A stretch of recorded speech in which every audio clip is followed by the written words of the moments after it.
Hey everyone, welcome to my channel Linux to cloud. मेरा नाम मोहन है और मैं करंटली एक वर्किंग प्रोफेशनल हूँ और मुझे लिनक्स का थोड़ा बहुत एक्सपीरियंस है। इस चैनल पे मैं अपनी लिनक्स से क्लाउड तक की जर्नी डॉक्यूमेंट करने वाला हूँ, जो मैं सीख रहा हूँ, जो चैलेंजेस आ रहे हैं और कैसे मैं स्टेप बाय स्टेप क्लाउड की तरफ मूव कर रहा हूँ। अगर आप भी वर्किंग हो या बिगिनर से इंटरमीडिएट लेवल पे हो और क्लाउड में ग्रो करना चाहते हो तो ये चैनल आपके लिए है। तो चलिए स्टार्ट करते हैं। द वेरी फर्स्ट थिंग हम कवर करने वाले हैं regarding the operating systems and operating system से लिनक्स हमें क्यों यूज़ करना चाहिए। मैंने एक पीपीटी प्रिपेयर करी है इस चैनल के लिए, तो let's get started with it. सबसे पहले इंट्रोडक्शन टू ओएस। ओएस से लिनक्स तक। OS stands for operating system. से लिनक्स तक, Linux is a type of N operating system. सबसे पहला सवाल ये रहता है कि लिनक्स मुश्किल क्यों है। मतलब लोग सोचते हैं कि ओ माय गॉड, लिनक्स तो बहुत ज़्यादा मुश्किल है, टफ है, मैं नहीं कर पाऊँगा। यहाँ पे हम बस यही बताना चाह रहे हैं कि लिनक्स मुश्किल क्यों नहीं है। ओके, हमारा फोकस रहने वाला है बिल्कुल बेसिक से डेवऑप्स या क्लाउड तक की अपनी जर्नी को कैप्चर करना, जिसको हम एक प्रैक्टिकल तरीके से फॉलो करेंगे। अगर आप राइट साइड में देखेंगे, ये एक एग्जाम्पल है एक टर्मिनल का, जिसे अक्सर आपने मूवीज़ में देखा होगा जो हैकर्स इस्तेमाल करते हैं। यहाँ पे कुछ बेसिक कमांड्स डाली हुई हैं जिसकी वजह से ऐसा लग सकता है कि यहाँ पे कुछ लिखा हुआ है, कुछ कोडिंग हो रही है, but I will explain it to you on the very next slide. So चलिए let's get started with it. सबसे इम्पॉर्टेंट चीज़, लिनक्स से डर। बहुत से लोगों को लिनक्स से काफ़ी डर लगता है क्योंकि दे आर स्केर्ड कि ओ माय गॉड ये कैसे यूज़ होगा, क्या करेंगे या क्या नहीं करेंगे। तो let me just clear some of your common myths. Black screen fear, जिसे अभी हमने पिछले स्क्रीन पे देखा, ये this is called a terminal actually. ये टर्मिनल होता है जहाँ पे हम कुछ कमांड्स लिखते हैं और उस कमांड्स के बाद उसको इंस्ट्रक्शंस देते हैं, then it gives us an output. So हम यहाँ पे कुछ इनपुट करते हैं। इनपुट इज़ द इंफॉर्मेशन जो आप पुट कर रहे हैं, and then we received an output from the computer side. That is also known as a black screen fair. So जैसे इसमें लिखा हुआ है कि लोग सोचते हैं कि लिनक्स बस एक काली स्क्रीन है जिसमें ग्राफिक्स नहीं है। It's a myth. Okay, in the starting phase of the Linux use to work on terminal majorly, लेकिन अब लिनक्स के अंदर काफ़ी ज़्यादा इंप्रूवमेंट कर दी गई हैं, जिससे अब आप लिनक्स का इस्तेमाल ग्राफिकल यूज़र इंटरफेस से भी कर सकते हैं और टर्मिनल से भी कर सकते हैं। ठीक है। सेकेंड ऑप्शन है कमांड से डर। कमांड्स को अगर आप समझे, commands is a set of instruction जो आप किसी को देते हैं and then the person follows the same thing. Similarly commands में क्या होता है, हम कंप्यूटर को कुछ सेट ऑफ इंस्ट्रक्शंस देते हैं फॉलो करने के लिए, and then computers give you an output for the same thing. जैसे लिखा है हज़ारों कमांड्स याद रखने का डर, जबकि सिर्फ कुछ बेसिक कमांड्स ही काफ़ी हैं। क्योंकि लिनक्स जो है कमांड्स पे काम करता है। कमांड्स मतलब आप उसे सेट ऑफ इंस्ट्रक्शंस देते हैं कि आप ये करना चाहते हैं, and then it gives you the output for the same thing. Okay. Similarly लोगों को लगता है कि भैया जो सब एक्सपर्ट्स हैं ये उन्हीं के लिए काम करता है, जो कि एक गलत फहमी है। लिनक्स सिर्फ हैकर्स या सुपर कोडर्स यूज़ कर सकते हैं, ऐसा कुछ नहीं है। लिनक्स को एक नॉर्मल यूज़र भी यूज़ कर सकता है, अगर आपको लिनक्स के बेसिक के बारे में जानकारी है तो। मेजर प्रॉब्लम ये रहती है कि ज़्यादातर लोगों को जो एक्सपीरियंस होता है कंप्यूटर या लैपटॉप से रिगार्डिंग, वो सबका एक्सपीरियंस फ्रॉम द बिगिनिंग रहता है विंडोज़ से related.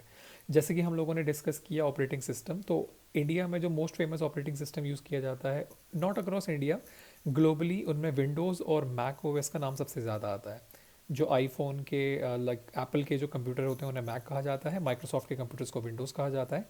Similarly Linux is a type of N operating system. अब होता क्या है कि फॉर अ पर्सन जिसने स्टार्टिंग से विंडोज़ यूज़ किया है, उसके लिए सडन मूव करना लिनक्स पे एकदम से उनके लिए न्यू एनवायरनमेंट हो जाता है। तो विंडोज़ से अलग होने की वजह से मुश्किल लगता है, पर लॉजिक बिल्कुल सेम होता है यूज़ करने का। सो ये चार बहुत कॉमन से मिथ्स हैं for the user who would like to start their journey from Windows और Mac to Linux operating system. Okay, moving to the next one. Operating system OS actually होता क्या है? काफ़ी इंपॉर्टेंट क्वेश्चन है, क्योंकि भाई हम यूज़ कर रहे हैं, आप विंडोज़ यूज़ करते हैं, आप मैक यूज़ करते हैं, आप लिनक्स यूज़ करते हैं, कोई बताए तो सही कि ये चीज़ें होती क्या हैं। तो आपको देखिए एक चीज़ समझनी पड़ेगी, इट्स एक्चुअली अ मीडियम, ठीक है, between the user and the hardware. Okay, अब अगर हम यहाँ पे ध्यान से देखें तो यहाँ पे राइट साइड में एक डायग्राम बना हुआ है और लेफ्ट साइड में कुछ इन्फॉर्मेशन लिखी हुई है। The very first thing it says user and hardware bridge. OS एक पूल यानी कि ब्रिज की तरह है जो यूज़र की कमांड को हार्डवेयर की लैंग्वेज में कन्वर्ट करता है। ओके, अब अगर आप राइट साइड में देखेंगे तो जो पहला ब्लॉक बना हुआ है उसमें हम देख सकते हैं यूज़र और एप्लीकेशंस के बारे में जानकारी लिखी हुई है, जिसके अंदर कुछ भी हो सकता है, ब्राउज़र्स हो सकते हैं, गेम्स हो सकती हैं, कोई एडिटिंग टूल्स हो सकते हैं। सिमिलरली उसके बाद आप देखेंगे कि वो कनेक्ट करता है एक ऑपरेटिंग सिस्टम को। अब ऑपरेटिंग सिस्टम्स के ऊपर कुछ सर्विसेज काम करती हैं जिन्हें हम कर्नल कहते हैं, शेल कहते हैं और सर्विसेज कहते हैं। This is the bridge. And then एक मशीन जो कि एक हार्डवेयर होती है, उसके अंदर अलग अलग चीज़ें रहती हैं, जैसे कि कंप्यूटर हार्डवेयर के अंदर जो मोस्ट इंपॉर्टेंट चीज़ें रहती हैं वो होती है सीपीयू, रैम, डिस्क और नेटवर्क मैनेजमेंट। ओके, तो अगर आपके पास एक ऑपरेटिंग सिस्टम ही नहीं होगा बीच में, तो क्या कोई यूज़र किसी हार्डवेयर से कनेक्ट कर सकता है? It is impossible. सो इसीलिए यहाँ पे कहा गया है कि ओएस एक ब्रिज की तरह है जो यूज़र्स की कमांड को हार्डवेयर की लैंग्वेज में कन्वर्ट करता है। ठीक है। सिमिलरली रिसोर्स मैनेजमेंट, ये सीपीयू, रैम, स्टोरेज और नेटवर्क जैसे रिसोर्सेज को एफिशिएंटली मैनेज और डिस्ट्रीब्यूट करता है। ओके, इन रिसोर्सेज को मैनेज करने की रिस्पॉन्सिबिलिटी भी ऑपरेटिंग सिस्टम के ऊपर होती है, जो उनकी एफिशिएंसी को मैनेज करने के लिए उनके यूसेज को, मतलब रिसोर्सेज को डिस्ट्रीब्यूट करता है इस लेवल पे कि किसी को ज़्यादा रिसोर्सेज ना मिले और किसी को कम रिसोर्सेज ना करें मिले, ताकि वो इन चीज़ों को मैनेज कर सकें। एग्जीक्यूशन कंट्रोल, कौन सा सॉफ्टवेयर कब रन करेगा और उससे कितनी मेमोरी मिलेगी, ये सब ओएस डिसाइड करता है। जैसा कि अभी मैंने कहा कि एक ऑपरेटिंग सिस्टम की रिस्पॉन्सिबिलिटी होती है टू मेक श्योर कि जिसको जितनी ज़रूरत है उसको उतनी ही यूसेज प्रोवाइड करे, ताकि बाकी चीज़ें भी अवेलेबल रह सकें for the usage part. Okay, I think आपको ऑपरेटिंग सिस्टम के बारे में जानकारी क्लियर होगी। सो अगर आपके पास कोई बहुत क्वेश्चन पूछे कि do you know what an operating system is, आप उसे कह सकते हैं कि OS is a pool between the user and hardware. Okay, sure. Resource management, you can clearly state that कि ये सीपीयू, रैम, स्टोरेज और नेटवर्क जैसे रिसोर्सेज को एफिशिएंटली मैनेज और डिस्ट्रीब्यूट करता है। एंड एग्जीक्यूशन कंट्रोल के लिए कि कौन सा सॉफ्टवेयर कब रन करेगा और उसे कितनी मेमोरी मिलेगी, ये सब ओएस डिसाइड करता है। ओके, चलिए move to the next slide. अगर ओएस ना हो तो उसके बिना क्या होगा, बहुत इंपॉर्टेंट चीज़ है। कॉन्सिक्वेंसेज अब हम लोग नोटिस करेंगे। जैसा हमने अभी पिछली स्लाइड के अंदर देखा कि एक ओएस कितनी क्रिटिकल चीज़ है between a US and a hardware. Okay, तो सबसे पहला पॉइंट, सॉफ्टवेयर रन ही नहीं करेगा। अगर हम मान लेते हैं कि हमारी कोई एप्लीकेशन है, जैसे हम कोई ब्राउज़र यूज़ कर रहे हैं या फिर कुछ गेम्स खेल रहे हैं, को रन करने के लिए प्लेटफॉर्म और रिसोर्सेज ही नहीं मिलेंगे, कोड एग्जीक्यूट नहीं हो पाएगा, क्योंकि जैसा हमने कहा ये हमारे रिसोर्सेज हैं। करेक्ट, इन रिसोर्स, अगर एक यूज़र अपने रिसोर्सेज को यूज़ करना चाहता है तो उन रिसोर्सेज को अलॉटमेंट कौन देगा? ऑपरेटिंग सिस्टम ही देगा ना। करेक्ट, लेकिन अगर हमारे पास बीच में ऑपरेटिंग सिस्टम ही नहीं होगा तो एप्लीकेशंस को रन करने के लिए प्लेटफॉर्म और रिसोर्सेज ही नहीं मिलेंगे, कोड एग्जीक्यूट ही नहीं हो पाएगा। Similarly no file system control, files और फोल्डर का कॉन्सेप्ट ही खत्म हो जाएगा, डेटा को ऑर्गेनाइज, सेव और रिट्रीव करना इम्पॉसिबल होगा। फॉर एन एग्जाम्पल, अभी हम जो काम कर रहे हैं, this is a computer desktop, right, जिस पे हम अभी इस स्लाइड को देख रहे हैं। अगर यहाँ पे ऑपरेटिंग सिस्टम ही नहीं होता तो I won't be able to create a file, I won't be able to create this document. Correct, ये कुछ बन ही नहीं पाता, मैं डेटा को सेव ही नहीं कर पाता क्योंकि फाइल सिस्टम ही नहीं होता। सिमिलरली हार्डवेयर अनयूजेबल होगा। अगर हमारे पास एक बिटवीन कनेक्टिविटी ही नहीं है यूज़र और एप्लीकेशंस के लिए to reach to the hardware, तो क्या हम उस हार्डवेयर को यूज़ कर पाएंगे? It is impossible. जैसा कि यहाँ पे लिखा हुआ है कि हार्डवेयर होगा अनयूजेबल, महंगा सीपीयू और रैम सिर्फ डेड प्लास्टिक एंड मेटल होंगे, बनकर रह जाएंगे, क्योंकि उन्हें इंस्ट्रक्ट करने वाला कोई नहीं होगा। क्योंकि अगर ऑपरेटिंग सिस्टम ही नहीं है तो हम रिसोर्स से कनेक्ट ही नहीं कर पाएंगे, कनेक्ट ही नहीं कर पाएंगे तो उनका यूज़ ही नहीं कर पाएंगे। Correct, so now you can understand how critical an operating system is for a user to use. Okay, similarly जैसा मैंने आपको बताया कि there are 3 types of operating system. सबसे पहला Windows. Most of the time as per my experience जो सबसे पहला एक्सपोजर किसी भी यंगस्टर को मिलता है रिगार्डिंग ए लैपटॉप, वो हमेशा एक विंडोज़ कंप्यूटर के ऊपर होता है, which is based from Microsoft side. जैसा कि लिखा भी हुआ है, सबसे पॉपुलर डेस्कटॉप ओएस है, यूज़र फ्रेंडली बहुत होता है, मतलब यूज़र फ्रेंडली इंटरफेस होता है। इंटरफेस मतलब जो आप देखते हैं सामने स्क्रीन पे। ओके, गेमिंग और ऑफिस वर्क के लिए बेस्ट है। सिमिलरली अगर आपका बजट थोड़ा अच्छा है तो मैक ऑपरेटिंग सिस्टम है।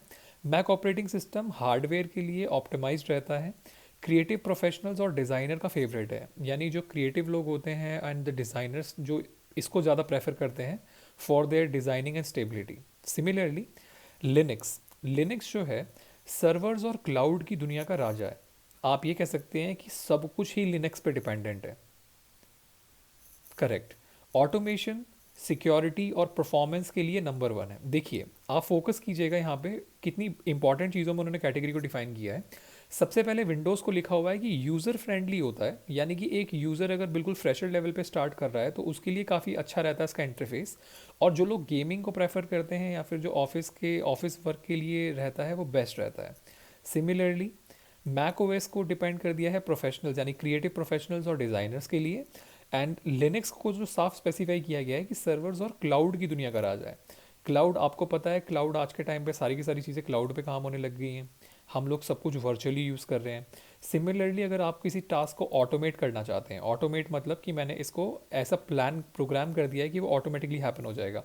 सिक्योरिटी आपके कंप्यूटर की और आपकी जो परफॉर्मेंस है उसके लिए ये लिनक्स को नंबर वन कहा जाता है। इसीलिए हमारा फोकस होने वाला है लिनक्स के लिए, क्योंकि हम आईटी में मूव कर रहे हैं और आईटी में मूव करने के लिए हमारे पास ये इन्फॉर्मेशन होनी बहुत ज़्यादा ज़रूरी है। ठीक है, moving to the next slide. Windows का फोकस क्या रहता है, just to give you the understanding, ये एक एंड यूज़र सेंट्रिक होता है, आम यूज़र्स के लिए बनाया गया है।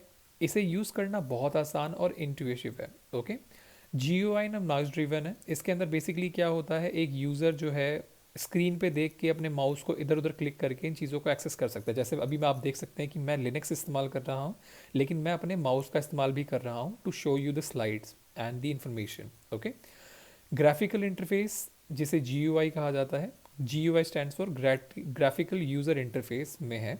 कमांड्स याद रखने की ज़रूरत नहीं होती, सब क्लिक करने से हो जाता है। मतलब आप क्लिक करेंगे और आप किसी भी चीज़ को ओपन कर सकते हैं, क्रिएट कर सकते हैं and things like that.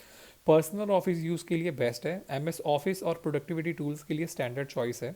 Corporate world में डोमिनेंट है। देखिए, कॉरपोरेट यानी कि जितने भी हमारे ऑफिस हैं, कॉरपोरेट्स काम करते हैं, वहाँ पे सबसे ज़्यादा इस्तेमाल होने वाला जो टूल है वो विंडोज़ ही होता है। मतलब ऑपरेटिंग सिस्टम है वो विंडोज़ ही इस्तेमाल होता है। और विंडोज़ के अंदर एम एस ऑफिस के टूल्स होते हैं, जैसे आपने सुना भी होगा, M S Word, M S Excel, M S PowerPoint. ठीक है ना, तो ये सब चीज़ें इससे लिंक्ड है। गेमिंग एंड कंप्यूटिंग के लिए best driver support for direct x की वजह से गेमिंग और जर्नल सॉफ्टवेयर के लिए सबसे सुटेबल है। ड्राइवर्स होते हैं जो आपके सॉफ्टवेयर को सपोर्ट करने के लिए होते हैं, जैसे आपका सॉफ्टवेयर और या फिर ग्राफिक्स कार्ड्स होते हैं, ये काफ़ी स्मूथली रन करें। तो इन सब की एक्सेसिबिलिटी और अवेलेबिलिटी इस पर सबसे बेस्ट है। इसीलिए विंडोज़ को इस तरीके से प्लान किया गया है कि एक नॉर्मल ह्यूमन बीइंग इसको बहुत ईजिली इस्तेमाल कर सके। ओके, और लिनक्स का फोकस अब देखिए, जैसे कि हम लोगों ने डिस्कस किया कि भैया लिनक्स की जो रिक्वायरमेंट है वो अलग है, कि हर एक कंप्यूटर की आपने अलग अलग रिक्वायरमेंट देखी। विंडोज़ का एक स्पेसिफिक यूज़ है, मैक ओएस का एक स्पेसिफिक यूज़ है, लिनक्स का एक स्पेसिफिक यूज़ है। सिमिलरली अगर आप यहाँ पे ध्यान देंगे, जो राइट साइड में आपको एक इमेज दिख रही है, ये इमेज एक क्रिएट की गई है आपको ऐसा दिखाने के लिए, kind of a server like a machine. ठीक है, एक हार्डवेयर मशीन, यानी कि इस मशीन के अंदर जो है कंप्यूटर चल रहा है। जैसे हमारे कंप्यूटर के अंदर हम लोग नोटिस करते हैं एक सीपीयू होता है, उसके अंदर हमारी रैम होती है, तो it's a hardware right. Disc space होता है, फिर एक लैपटॉप की स्क्रीन कनेक्टेड रहती है। ये एक सर्वर का आपको एक इमेज का आइडिया दिया गया है। ये जहाँ पे छोटा सा बॉक्स आप देख रहे हैं राइट साइड में, this is like a terminal. एक टर्मिनल जहाँ पे हम लोग कुछ कमांड्स रन करते हैं और उस कमांड के बाद हमें आउटपुट मिलता है। ओके, अब यहाँ पे क्लियरली स्टेटेड है कि लिनक्स का फोकस जो रहता है वो सर्विस सेंट्रिक ओएस है, इंटरनेट का बैकबोन है। ये सर्वर्स, क्लाउड और डेटा सेंटर्स के लिए प्राइमरी चॉइस है। यानी कि अगर जैसे हम कहें कि किसी को कोई क्लाउड सर्विस यूज़ करनी है, डेटा सेंटर्स बनाने हैं, तो अगर उनसे कोई पूछेगा कि आप कौन सा ऑपरेटिंग सिस्टम यूज़ करना चाहेंगे, तो उनकी पहली चॉइस होगी लिनक्स। ओके, ऑटोमेशन फोकस के लिए टर्मिनल और स्क्रिप्टिंग। जैसे कि टर्मिनल, ये जो आप देख रहे हैं राइट साइड में, this is called as a terminal. Terminal means एक ऐसा टूल जहाँ पे मैं कुछ कमांड लिखूंगा और मुझे उसका आउटकम मिल जाएगा। और स्क्रिप्टिंग, स्क्रिप्टिंग बेसिकली होती है प्रोग्रामिंग। ओके, प्रोग्रामिंग मतलब अगर मैं कुछ प्रोग्राम लिखना चाहता हूँ, जैसे यहाँ पे दो एग्जांपल दिए गए हैं, बैश और पाइथन का। Python is a programming language, bash is also like as a part of scripting. तो बैश स्क्रिप्टिंग इज़ लाइक जहाँ से आप किसी चीज़ को ऑटोमेट करने के लिए कुछ प्रोग्राम कर सकते हैं। अब देखिए इन्होंने कितना क्लियर कट लिखा है कि ऑटोमेशन फोकस्ड रहता है टर्मिनल और स्क्रिप्टिंग के थ्रू से कॉम्प्लेक्स टास्क को ऑटोमेट करने के लिए बनाया गया है। यानी कि मेरे पास अगर कोई रिपीटेटिव टास्क हैं जो कि मुझे लगता है कि मैं रोज़ आके मुझे फील होता है कि ये काफ़ी कॉम्प्लेक्स प्रॉब्लम क्रिएट कर रहे हैं मेरे लिए, तो मैं उनको ऑटोमेट कर सकता हूँ ताकि वो टास्क ऑटोमेटिकली उस टाइम पे ऑटोमेटिक हैपन हो जाए। High performance, minimal resources use करता है और हैवी लोड्स पर भी स्टेबल परफॉर्मेंस देता है। ओके, यानी कि कम से कम रिसोर्सेज का इस्तेमाल करके हैवी से हैवी लोड पर काम कर सकता है और स्टेबल परफॉर्मेंस देता है, यानी कि कम यूसेज के अंदर आप बेस्ट वर्क कर सकते हैं। यानी इसको ज़्यादा रिसोर्सेज की ज़्यादा ज़रूरत नहीं पड़ती है चीज़ों को हैंडल करने के लिए।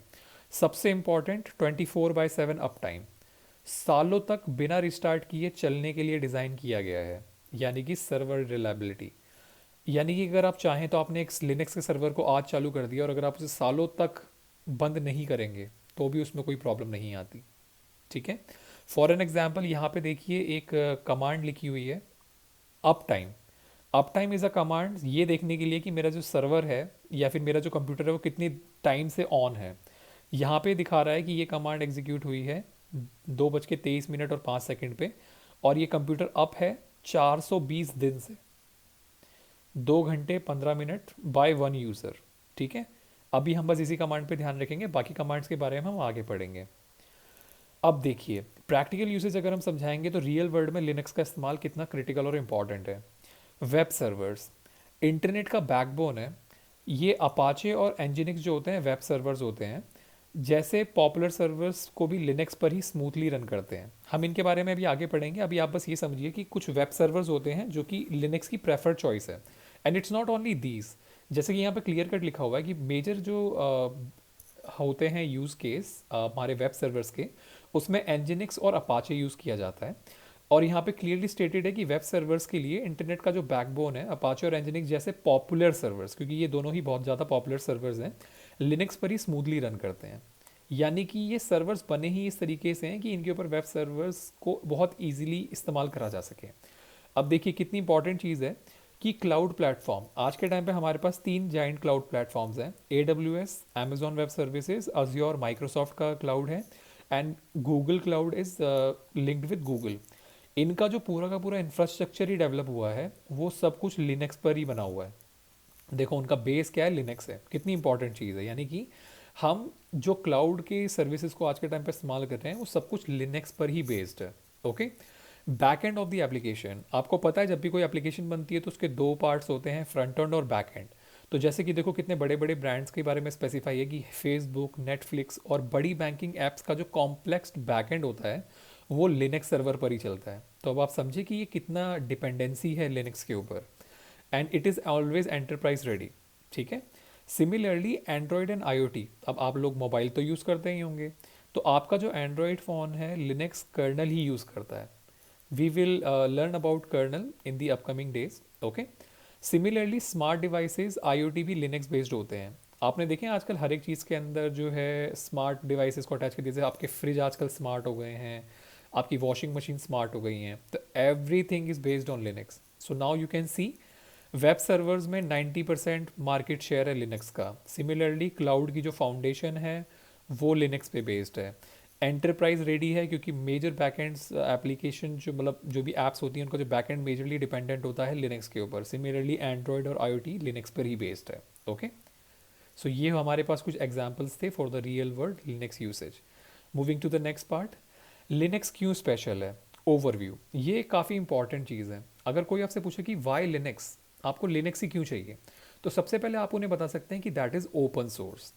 ओपन सोर्स कोड सबके लिए ओपन है, फ्री टू यूज़ है, मॉडिफाई और डिस्ट्रीब्यूटेड है, कोई वेंडर लॉक इन नहीं है। सबसे इंपॉर्टेंट चीज़ कि ये कोड सबके लिए ओपन है। ओपन सोर्स का मतलब होता है open source is like a community, जहाँ पे कुछ डेवलपर्स आके मिलके कंट्रीब्यूट करते हैं and they develop program, operating system, software. इसके लिए वो कुछ चार्ज नहीं करते, जैसे कि यहाँ पे लिखा है फ्री टू यूज़ है। अगर आप विंडोज़ का इस्तेमाल करेंगे, इमेजिन करिए आपकी कंपनी के अंदर आपने 100 विंडोज़ के कंप्यूटर लगा रखे हैं, करेक्ट। अब आप कॉर्पोरेट में अगर यूज़ कर रहे हैं तो आपको विंडोज़ की की खरीदनी पड़ती है, तो यानी कि आपको 100 कंप्यूटर के लिए 100 कीज़ खरीदनी पड़ेंगी, तो आपके लिए कितना एक्सपेंस बढ़ जाएगा। बट उन्हीं की जगह अगर आप लिनक्स इस्तेमाल करेंगे तो आपको कोई पैसा देने की ज़रूरत नहीं है। ओपन सोर्स का बेनिफिट ये होता है कि ये कोड सबके लिए ओपन होता है, कोई भी आके उस कोड में कंट्रीब्यूट कर सकता है, और जिनके पास भी इसका मेन वो रहता है वो उसके चेक करेंगे कि क्या वो कोड वैलिड है या नहीं है, और उस कोड से कुछ बेनिफिट हो रहा है तो they will include in it, और उसी के अकॉर्डिंग उसमें वो चीज़ें अपडेट हो जाती हैं और मॉडिफाई हो जाती हैं। ठीक है। लाइट वेट है, जैसे कि मैंने बताया कि कम से कम रिसोर्सेज में, यानी कि CPU और RAM का जो यूसेज होता है में भी बेहतरीन परफॉर्मेंस दे सकता है।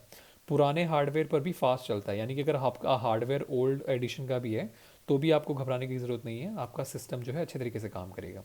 Automation friendly, command line interface, CLI को बोलते हैं कमांड लाइन इंटरफेस, और स्क्रिप्टिंग से कॉम्प्लेक्स टास्क को ऑटोमेट करना बहुत आसान है। डेवऑप्स का फाउंडेशन यही है। डेवऑप्स बेसिकली एक रोल है जिसमें डेवलपमेंट और ऑपरेशंस का जो वर्क होता है उसके लिए एक डेजिग्नेशन क्रिएट किया गया है डेवऑप्स इंजीनियर का, who works with the development and operations team. Okay, तो उसका जो फाउंडेशन है बेसिकली वो ऑटोमेशन ही है, कि वो सारे के सारे टास्क को ऑटोमेट कर देते हैं जिससे डिपेंडेंसी कम रह जाती है। Okay, secure by design. अब देखिए, परमिशंस और यूजर्स रोल का स्ट्रिक्ट स्ट्रक्चर वायरसेस को रोकता है। बिल्ड फॉर द स्टेबिलिटी, जैसा कि हम इसमें पढ़ेंगे आने वाले टाइम में, परमिशंस और यूज़र रोल्स का स्ट्रिक्ट स्ट्रक्चर वायरस को रोकता है।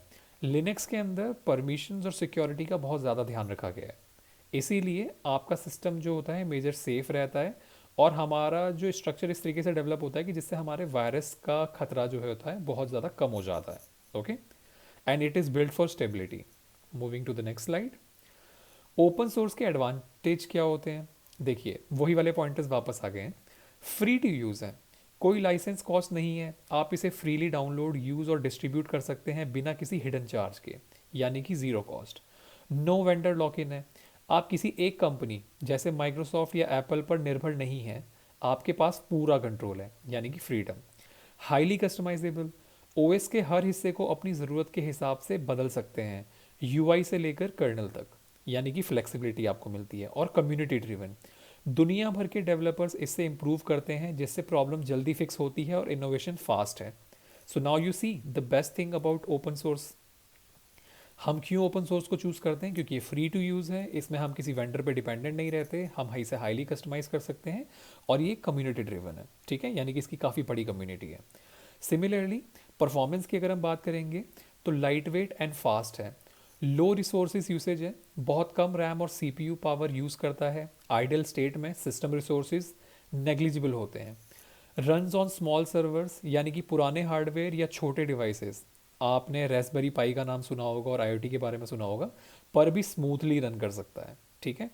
कॉस्ट इफेक्टिव होता है क्लाउड में, कम रिसोर्सेज मतलब छोटा सर्वर इंस्टेंस, जिससे क्लाउड बिल यानी कि अमेजोन और अज्यूर पे में भारी बचत होती है, यानी कि मुझे कोई बहुत एक्सपेंसिव मशीन खरीदने की ज़रूरत नहीं है, अगर मैं एक लिमिटेड रिसोर्सेज वाली मशीन भी खरीदूँ उसके ऊपर भी मेरा आराम से जो रिसोर्सेज हैं वो यूज़ हो सकते हैं, जैसे इसमें लिखा है कॉस्ट इफेक्टिव इन क्लाउड, जिससे कि कम रिसोर्सेज मतलब छोटा सर्वर इंस्टेंस, जिससे क्लाउड बिल में भारी बचत होती है, यानी कि मेरे पैसे भी सेव होंगे, और बेटर परफॉर्मेंस। ब्लोटवेयर नहीं होने की वजह से ओवरऑल स्पीड और रिस्पॉन्सिवनेस सिग्निफिकेंटली बेटर होती है। ओके, ब्लोटवेयर मतलब फालतू के एप्लीकेशंस रहते हैं वो सब नहीं होता, तो परफॉर्मेंस ऑब्वियसली बात है अच्छी हो जाती है। यहाँ पे आप एक डायग्राम देख सकते हो रिसोर्सेज कंजम्पशन मॉनिटर में, आइडल रैम यूसेज देखो कितनी दिखा रहा है, 500 MB के अंदर का सिर्फ यूसेज है, अदर यूएस का 4 GB है, बेस इंस्टॉलेशन साइज डिस्क का 4 GB है, ठीक है। यानी कि अगर आप एक नॉर्मल लिनक्स का सर्वर ले सकते हैं तो आप कम से कम उसका जो रैम रख सकते हैं वो 500 MB रख सकते हैं, लेकिन अदर ऑपरेटिंग सिस्टम को कम से कम 4 GB की रिक्वायरमेंट होती है।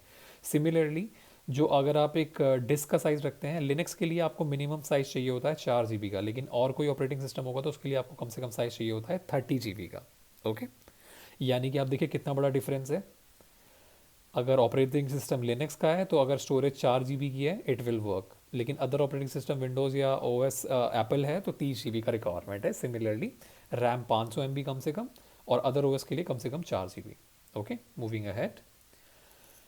वाई लिनक्स, ये एक इंपॉर्टेंट चीज़ है। लिनक्स की ज़रूरत हमें क्यों है? क्योंकि ये हमारे हाथ में ऑटोमेशन की पावर को प्रोवाइड करवाता है। ग्रैन्युलर कमांड कंट्रोल, यानी कि कमांड लाइन से सिस्टम के हर छोटे बड़े एस्पेक्ट पर प्रिसाइज कंट्रोल मिलता है जो जीयूआई में पॉसिबल नहीं है। ग्राफिकल यूज़र इंटरफेस और टर्मिनल को मैं भी आपको शो करूंगा कि क्या फ़र्क पड़ता है, लेकिन जैसा यहाँ पे लिखा हुआ है कि जब मैं कमांड लाइन से सिस्टम के हर छोटे बड़े एस्पेक्ट्स पर प्रिसाइज कंट्रोल मिलता है जो कि मुझे ग्राफिकल यूज़र इंटरफेस में पॉसिबल नहीं हो पाता। स्क्रिप्ट बेस्ड ऑपरेशन है, यानी कि बैश और पाइथन स्क्रिप्ट का यूज़ करके कॉम्प्लेक्स टास्क को ऑटोमेट किया जा सकता है। जैसे कि मैंने बताया था कि प्रोग्रामिंग लैंग्वेज होती है जिसमें हम प्रोग्राम लिख के कॉम्प्लेक्स टास्क को ऑटोमेट कर सकते हैं। रिपीटेबल एंड रिलायबल, एक बार स्क्रिप्ट लिखो, हज़ारों बार रन करो विदाउट एरर। बोरिंग टास्क को ऑटोमेट कर दो, जैसे कि मैंने बताया था अगर मुझे एक टास्क को बार बार रिपीट करना है ऑन अ डेली बेसिस तो मैं उसको ऑटोमेट कर दूंगा। तो मेरी स्क्रिप्ट मुझे ऑटोमेटिकली वो रन कर देगी विदाउट माई परमिशन, और मुझे उस पर डिपेंडेंसी नहीं रखनी पड़ेगी। और डेवऑप्स फ्रेंडली, डेवऑप्स को क्यों लिनक्स पसंद होता है? क्योंकि मॉडर्न डेवऑप्स वर्क फ्लोज और CI/CD पाइपलाइंस पूरी तरह से लिनक्स ऑटोमेशन पर बेस्ड है। इसके बारे में आने वाले टाइम में पढ़ेंगे कि CI/CD होता क्या है। बट मेजर बात आप समझो कि डेवऑप्स जो डिपेंडेंसी है डेवऑप्स की, वो लिनक्स पर ही है, ठीक है ना? क्योंकि डेवऑप्स चीज़ों को ऑटोमेट करता है, और ऑटोमेशन के लिए बेस्ट हमारे पास क्या है? लिनक्स। ओके। अब देखो यहाँ पे एक एग्जांपल दिखा रहा है कि मैंने एक प्रोग्राम बना रखा है शेल स्क्रिप्ट का, जहाँ पे मेरी टास्क स्क्रिप्ट उसका नाम है, जिस पे है मतलब टास्क स्क्रिप्ट है मेरी, कि मैंने उसके अंदर एक टास्क लिख दिया है स्क्रिप्ट के अंदर। स्क्रिप्ट इज़ द प्रोग्राम, जिसका नाम है backup.sh। तो मैं यहाँ पे क्या करूँगा, मैंने उसको रन करा, मतलब ऑटोमेट कर दिया है, तो वो ऑटोमेटिकली रन हो जाएगी ऑटोमेशन इंजन के थ्रू, रनिंग है। और टास्क कंप्लीट हो गया है अप्रॉक्सीमेटली 50 सर्वर के ऊपर, यानी कि एक कमांड रन हुई और 50 सर्वर के ऊपर चीज़ें अपडेट हो गई, ठीक है। और ये एक बेसिक सा कोड दिखा रखा है कि उसने क्या कोड लिखा हुआ है, तो इसके बारे में अभी ज़्यादा ध्यान देने की जरूरत नहीं है, we will discuss it in the upcoming videos. Okay. Similarly core architecture, अब देखिए कितनी इंपॉर्टेंट चीज़ है। Security by design, permission model, जैसे कि हमने डिस्कस किया था, परमिशन और यूज़र कंट्रोल बहुत इफेक्टिव है लिनक्स के अंदर। सिमिलरली स्ट्रिक्ट फाइल परमिशंस, यानी कि लिनक्स के अंदर हमें फाइल की परमिशन 3 तरीके से मिल जाती है: रीड, राइट और एग्जीक्यूट। अगर किसी यूज़र के पास रीड परमिशन है तो वो सिर्फ उस डॉक्यूमेंट को रीड कर सकता है। अगर किसी यूज़र के पास राइट परमिशन है तो सिर्फ उस डॉक्यूमेंट को राइट कर सकता है। अगर कोई प्रोग्राम है और मेरे पास उसकी एग्जीक्यूटेबल परमिशन है, मैं तभी उसे एग्जीक्यूट कर सकता हूँ। अब इमेजिन करो मैंने एक प्रोग्राम लिखा और मेरे पास उसकी एग्जीक्यूट परमिशन नहीं है, तो यानी कि मैं बस उस प्रोग्राम को लिख सकता हूँ, राइट कर सकता हूँ, ना कि उसे एग्जीक्यूट कर सकता हूँ, ठीक है। तो इतना क्रिटिकल है लिनक्स के अंदर यूज़र परमिशंस कि जब तक आपके पास उसकी राइट परमिशन नहीं होगी तब तक आप उसे एग्जीक्यूट ही नहीं कर सकते, राइट ही नहीं कर सकते, रीड ही नहीं कर सकते, ठीक है। इसीलिए स्ट्रिक्ट फाइल परमिशन होती है रीड राइट एग्जीक्यूट की, हर फाइल और यूज़र के लिए डिफाइंड होती है। हर फाइल हर यूज़र के लिए परमिशन डिफाइंड होती है। तो this is the best permission model. Root versus normal user, normal user system file को डिलीट या मॉडिफाई नहीं कर सकता, सिर्फ रूट यानी कि एडमिन के पास ये पावर होती है। ओके जैसे विंडोज़ के अंदर एक एडमिन यूज़र होता है, लिनक्स में एक रूट यूज़र होता है, रूट को ही एडमिन कहा जाता है, for your knowledge. Process isolation, एक प्रोग्राम क्रैश होने से पूरा ओएस क्रैश नहीं होता, हर प्रोसेस अपने आइसोलेटेड मेमोरी स्पेस में चलता है, ठीक है। यानी कि फॉर एन एग्जाम्पल अगर मेरा एक प्रोग्राम क्रैश हो गया तो उससे मेरा कंप्यूटर बंद नहीं हो जाएगा। हर प्रोसेस के लिए अपना एक आइसोलेटेड मेमोरी स्पेस होता है, जिससे उसके सिर्फ उसी मेमोरी स्पेस पे इम्पैक्ट पड़ता है, ना कि पूरे कंप्यूटर के ऊपर। और stable production operating system, virus और मारवेयर का रिस्क विंडोज़ के कंपैरिजन में बहुत कम है, इसीलिए सर्वर पर ट्रस्टेड है। मतलब लिनक्स में सबसे ज़्यादा ट्रस्ट इसलिए करा जाता है क्योंकि ऐसा कहा जाता है कि जो सबसे ज़्यादा वायरस हैक होते हैं, मतलब सिस्टम्स, वो विंडोज़ के ही होते हैं।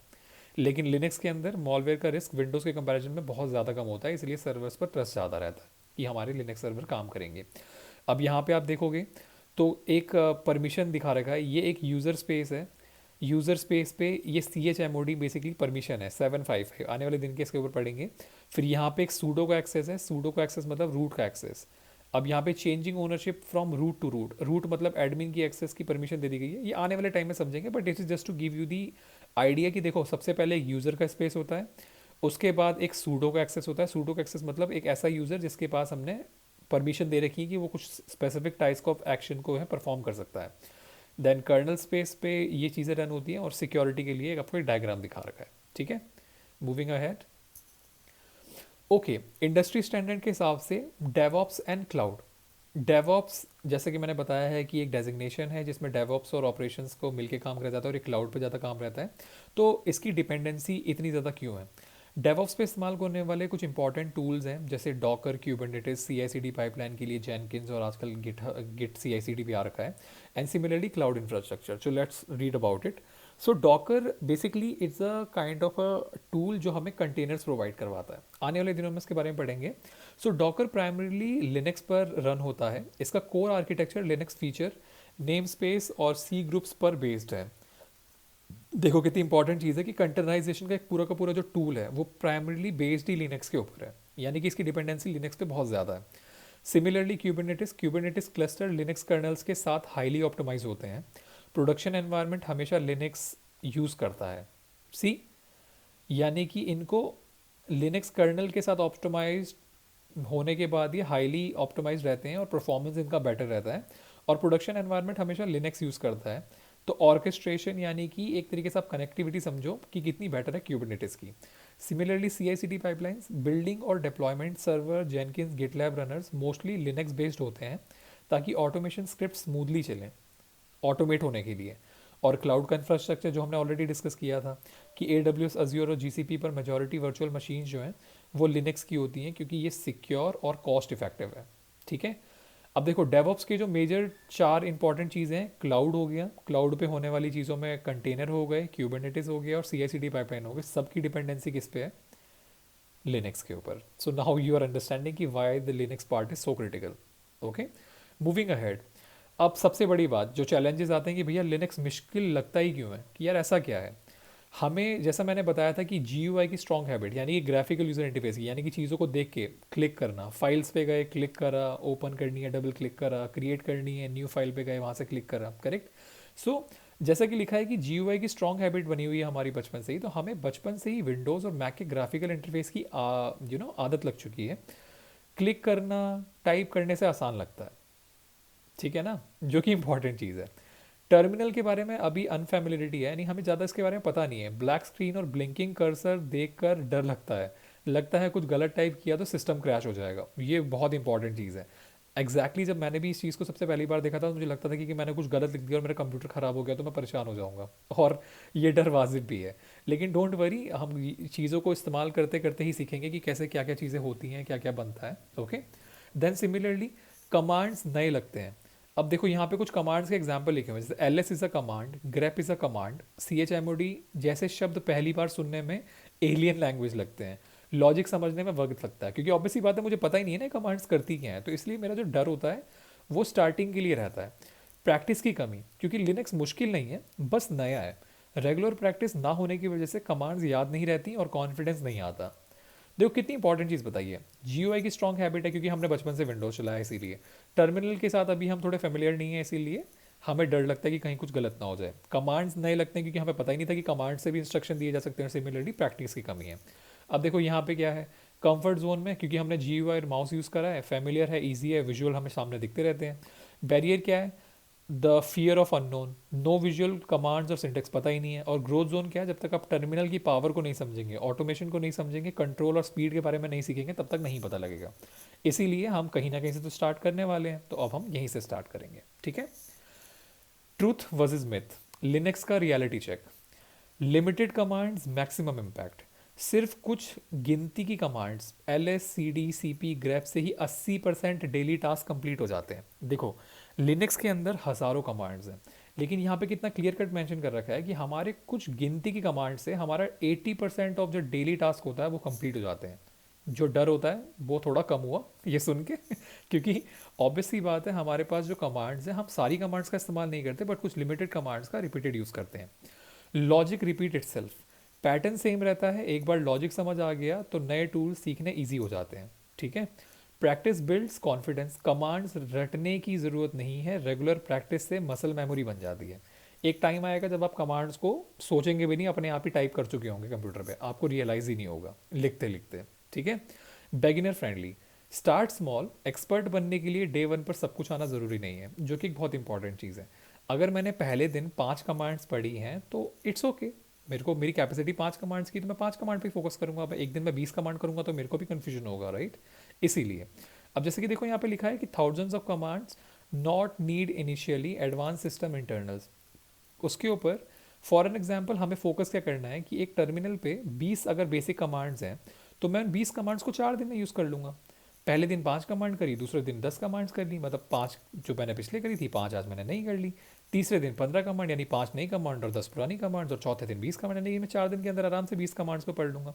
और जैसे कि उसने स्पेसिफिकली लिखा है कि आपका फोकस होना चाहिए 20 बेसिक कमांड्स के ऊपर, जो कि आपका 80% ऑफ द डेली टास्क को कंप्लीट कर देता है regarding to server management and operations. Okay. Mind shift होना चाहिए कॉन्फिडेंस बिल्डर का। लिनक्स लर्नेबल है, कोई मैजिक नहीं है, स्टेप बाय स्टेप प्रोसेस है जो कोई भी सीख सकता है अगर सही गाइडेंस मिले तो। नो एडवांस और मैथ रिक्वायर्ड, प्रोग्रामिंग या मैथमेटिक्स का जीनियस होना ज़रूरी नहीं है, बेसिक लॉजिक और कॉमन सेंस काफ़ी है। मुझे खुद मैथमेटिक्स ज़्यादा अच्छी नहीं आती, but still I am feeling confident कि मैं लिनक्स को आराम से इस्तेमाल कर सकता हूँ। Consistency matters. रोजाना 20 से 30 मिनट प्रैक्टिस करना 5 घंटे रट्टे मारने से बेहतर रिजल्ट देता है। और स्टार्ट टुडे, आपके पास ऑलरेडी वो सब कुछ है जो स्टार्ट करने के लिए चाहिए। Any one can start right now. So हमारी जर्नी के अंदर हमारी इंपॉर्टेंस है क्यूरोसिटी के ऊपर, बेसिक कमांड्स के ऊपर, फाइल सिस्टम के ऊपर। कॉन्फिडेंस लेवल तो राइज हो ही जाएगा, don't worry on that part. Okay, अब हम आगे बढ़ते हैं। हमारी लर्निंग अप्रोच क्या होने वाली है? हमारा मकसद सिर्फ कमांड्स रटना नहीं है, बल्कि एक प्रोडक्शन रेडी इंजीनियर बनना है। सो हम लोग ज़ीरो से स्टार्ट करेंगे। सबसे पहले बिल्कुल बेसिक से शुरू करेंगे, कोई पुरानी नॉलेज ज़रूरी नहीं है। सेकंड में हम प्रैक्टिकल लैब्स करेंगे, सिर्फ थ्योरी नहीं, और कॉन्सेप्ट को टर्मिनल पर हैंड्स ऑन करके देखेंगे। ठीक है, डेवऑप्स ओरिएंटेड माइंडसेट रखेंगे, रियल वर्ल्ड एग्जांपल और डेवऑप्स टूल जैसे कि डॉकर, गिट का कंटेक्स्ट में सीखेंगे। एंड देन सर्वर माइंडसेट, जिसमें डेस्कटॉप यूज़र नहीं बल्कि सर्वर एडमिनिस्ट्रेटर की तरह सोचना सीखेंगे। Mindset is the most important thing. Okay, आने वाले कुछ दिनों में हम पढ़ेंगे टर्मिनल का इंट्रो, बेसिक कमांड्स और फाइल नेविगेशंस। टर्मिनल के इंट्रो के अंदर CLI एनवायरनमेंट को समझना, शेल क्या होते हैं और टर्मिनल को कैसे कस्टमाइज़ करेंगे। सिमिलरली हमारे बेसिक कमांड्स, पहली कमांड्स रन करना, रन कमांड पे उसके हमारा बेसिकली फोकस रहेगा कि हम अपना डर कैसे ख़त्म करेंगे। And then file navigation, folder के अंदर जाना, बाहर आना और लिनक्स फाइल सिस्टम हायरार्की को एक्सप्लेन करना, ये सब बहुत इंपॉर्टेंट चीज़ें हैं जिस पर हमारा फोकस रहेगा। Okay, and final take away जो हमने सीखा है आज, लिनक्स मुश्किल नहीं है, सिर्फ अप्रोच सही होनी चाहिए, लॉजिक समझने पर फोकस करें और कमांड्स रटने पर नहीं। पावरफुल और प्रोडक्शन रेडी है। दुनिया का ऑलमोस्ट सारा इंटरनेट और क्लाउड इंफ्रास्ट्रक्चर लिनक्स पावर पर चलता है। डेवऑप्स और क्लाउड की फाउंडेशन है। अगर आप क्लाउड या डेवऑप्स इंजीनियर बनना चाहते हैं तो लिनक्स आपका पहला स्टेप है। ओके, हमारा नेक्स्ट स्टेप होगा start small, consistency is the key. रोजाना से 20 से 30 मिनट प्रैक्टिस करेंगे and then we are good to go. And before I end this video, let me just show you. So अभी आप जो मेरी स्क्रीन देख रहे हैं, that is known as a graphical user interface, जहाँ पे आपको मेरा ये डेस्कटॉप दिख रहा है। इस डेस्कटॉप पे आपको मेरा एक फोल्डर दिख रहा है। लिनक्स विंडोज़ के अकॉर्डिंग थोड़ा अलग होता है, अगर आपने नोटिस करा होगा।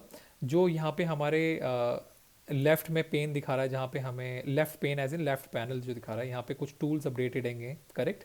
सिमिलरली ये टूल्स आपको विंडोज़ में बॉटम में दिखाई देते हैं, राइट। यहाँ पे जैसा विंडोज़ के अंदर एक ऑप्शन रहता है क्लिक करने वाला, यहाँ पे मैं क्लिक करता हूँ तो ये मुझे दिखाता है कि देखिए मेरे कंप्यूटर के अंदर कितनी सारी की सारी टूल्स और एप्लीकेशन इंस्टॉल्ड हैं, करेक्ट। ये सब मेरे लेफ्ट पेन में इसलिए दिख रहे हैं क्योंकि मैंने यहाँ पे इन्हें अपने फेवरेट्स के अंदर ऐड करा हुआ है।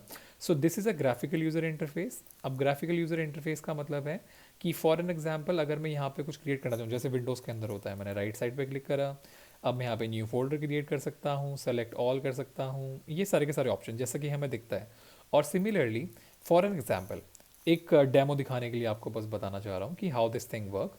अभी ये ग्राफिकल यूज़र इंटरफेस है जहाँ पे मैं कुछ भी अपना करना चाहूँ तो यहाँ पे मेरी डिपेंडेंसी है माउस के कर्सर के ऊपर, करेक्ट। अब मुझे जो दिख रहा है यहाँ पे, वो क्या दिख रहा है कि मेरे इस डेस्कटॉप के ऊपर यहाँ पे एक फोल्डर पड़ा हुआ है and that is my home folder. ठीक है, this is my home folder, यानी कि मेरे जो भी चीज़ें बनेंगी वो यहीं पे डेवलप होंगी। अब फॉर एग्जांपल अगर मैं इस होम फोल्डर को डबल क्लिक करके ओपन करता हूँ तो इसने मुझे दिखा दिया कि मेरे होम फोल्डर के अंदर क्या क्या है। मेरे डेस्कटॉप है, डॉक्यूमेंट्स का है, डाउनलोड्स है, म्यूज़िक है, पिक्चर्स, पब्लिक, स्नैप, टेम्पलेट्स और वीडियोज़। इंपॉर्टेंट चीज़ें, हम लोग लिनक्स के अंदर फोल्डर नहीं कहते हैं, डायरेक्टरी कहते हैं। इन चीज़ों का थोड़ा ध्यान रखेंगे आने वाले टाइम्स में, क्योंकि आपको मेरे मुंह से सुनाई देगा डायरेक्टरी, तो आप कंफ्यूज ना हो, इसीलिए just letting you know about it. So अभी हमने देखा है ग्राफिकल यूज़र इंटरफेस, ठीक है। आने वाली वीडियोज़ में I will show you what a terminal is and how the terminal works, and just to let you know this is a terminal.